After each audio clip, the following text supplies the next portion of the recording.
Friends, welcome to மனோ 360. இன்றைக்கி நம்ம இந்த வீடியோவில் கத்திரிக்காய் கோத்சு எப்படி செய்கிறதுன்னு பார்க்கலாம். இதுக்கு தேவையான பொருட்கள் என்னன்னு இப்போ சொல்லுவாங்க.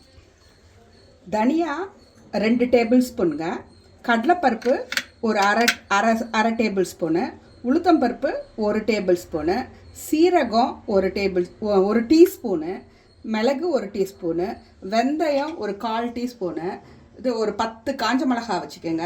இந்த புளி வந்து இது குட்டியோண்டு ஒரு குட்டி லெமன் குட்டி இது அந்த சைஸ் வந்து நம்ம புளியை ஊற வச்சுக்கணும். கத்திரிக்காய் வந்து ஒரு 300 கிராம் கத்திரிக்காவை நறுக்கி வச்சுருக்கேன், தண்ணியில் போட்டு வச்சுக்கணும். வெங்காயம், சின்ன வெங்காயத்தை உரிச்சு வச்சுருக்கேன். பூண்டு ஒரு சும்மா மெலிசாக அரைஞ்சி வச்சுருக்கேன், கட் பண்ணி வச்சுருக்கேன். இதுதான் வந்து தேவையான பொருட்கள். இதெல்லாம் தேவையானது. இது மேலுக்கு இப்போ எப்படி செய்யலாம்னு பார்க்கலாம். வச்சு வானலி வச்சுக்கோங்க.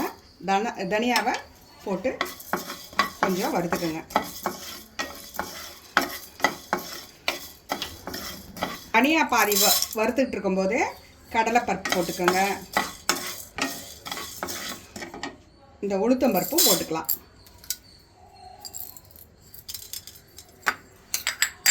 ஃப்ரெண்ட்ஸ், இதெல்லாமே ட்ரை ரோஸ்ட் தான் பண்ணணும். எண்ணெய் விட்டு வறுக்க வேணாம், சும்மா அப்படியே ட்ரை ரோஸ்ட் பண்ணிக்கோங்க. இப்போ காஞ்ச மிளகாவை போட்டுக்கிறோம்.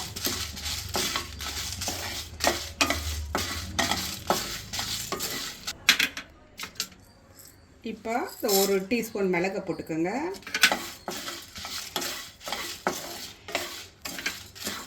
சீரகம்,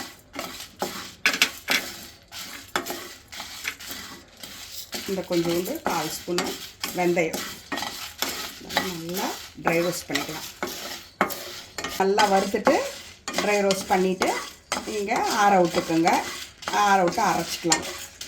மிக்ஸியில் வந்து அரைச்சிக்கணும், தண்ணி விடாத தான் அரைக்கணும். தண்ணி விடாமல் பொடி பண்ணிக்கோங்க. பண்ணி வச்சிடலாம். போதும். இப்போ வறுத்து அரைக்கிறதுக்கு ரெடி பண்ணி வச்சிட்டோம். இப்போ என்ன பண்ணலாம், நல்லெண்ணெய் விட்டுக்கலாம். ஒரு 2-3 ஸ்பூன் மேலே எண்ணெய் விட்டுக்கோங்க. இப்போ எண்ணெய் காஞ்சோடனே கடுகு, உளுத்தம்பருப்பு, கடலைப்பருப்புங்க, இதை தாளிச்சிக்கலாம். 1 ஸ்பூன் கடுகு, ஒரு உளுத்தம்பருப்பு ஒரு 1/4 ஸ்பூனும், கடலைப்பருப்பு ஒரு 1/4 ஸ்பூனும் போட்டு நம்ம தாளிச்சிக்கலாம். இப்போ அந்த பூண்டு போட்டுக்கலாம்.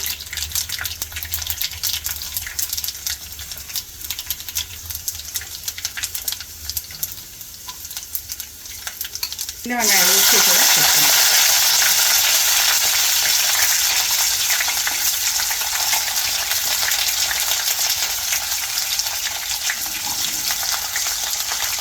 நல்லா இதுவாகும்.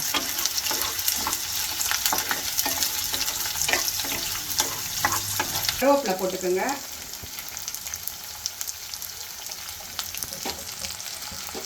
இப்போ இந்த கத்திரிக்காயும் போட்டுக்கலாம்.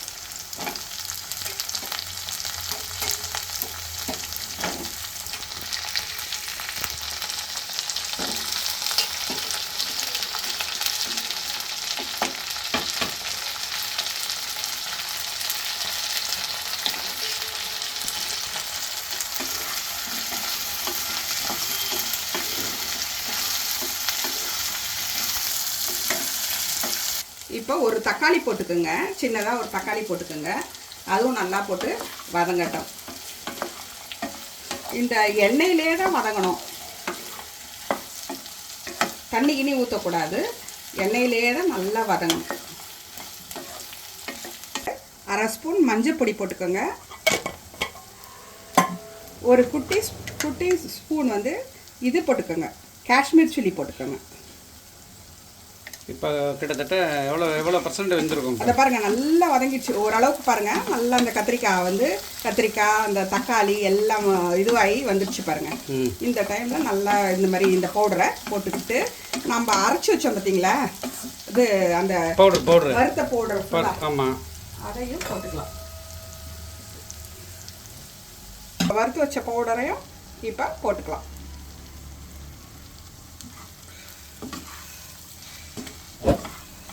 இப்போ பாருங்கள், இந்த மாதிரி நல்லா வதங்கினோன்னே அந்த பவுடர்லாம் போட்டு இந்த கத்திரிக்காய் முழுகிற அளவுக்கு தண்ணி ஊற்றி கொஞ்சம் வேகட்டும். இப்போ அந்த தண்ணி ஊற்றிக்கங்க.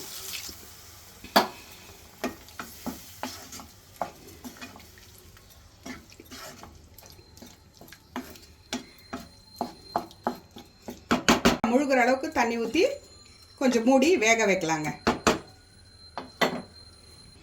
இப்போ இதை வேக விடணும்.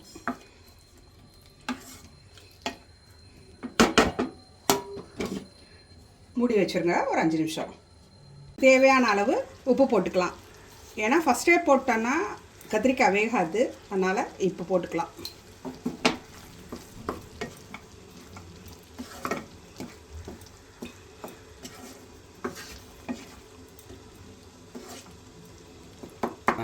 இப்போ ஃப்ரெண்ட்ஸ் இப்போ நல்லா வெந்துடுச்சு பாருங்கள்.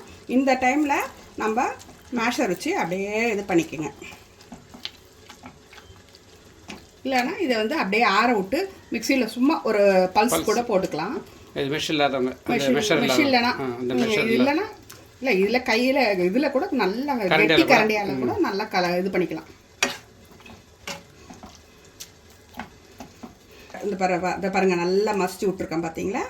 இந்த மாதிரி மசிச்சு விட்டோன்னே கொஞ்சோண்டு அந்த புளி வச்சுருந்தோம் இல்லையா, நம்ம அதை ஊற வச்சுருக்கோம் இல்லையா, அதையும் விட்டுக்கலாம். இதில்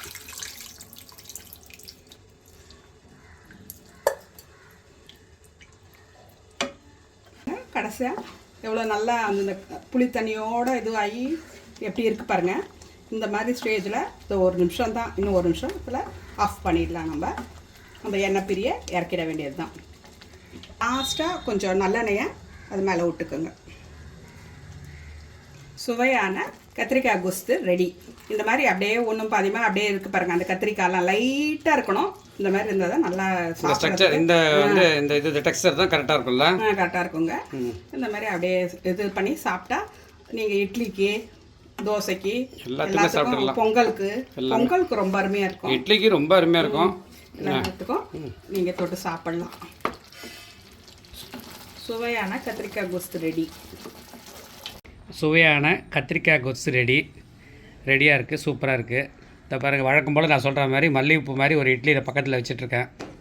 இதை அப்படி இதில் வச்சுக்கிட்டு இதில் அப்படியே தொட்டு சாப்பிட்டிங்கன்னு வச்சிங்களேன், இப்போவே எனக்கு அப்படியே ரொம்ப இதுவாக இருக்குது அப்படி பார்க்குறதுக்கு. இதை அப்படியே சாப்பிட்டு பாருங்கள், செம்மையாக இருக்கும், சூப்பராக இருக்கும். இந்த வீடியோ பிடிச்சிருந்துன்னா லைக் பண்ணுங்கள், ஷேர் பண்ணுங்கள், கமெண்ட் பண்ணுங்கள். அடுத்த வீடியோவில் பார்ப்போம். அது வரைக்கும் பாய்.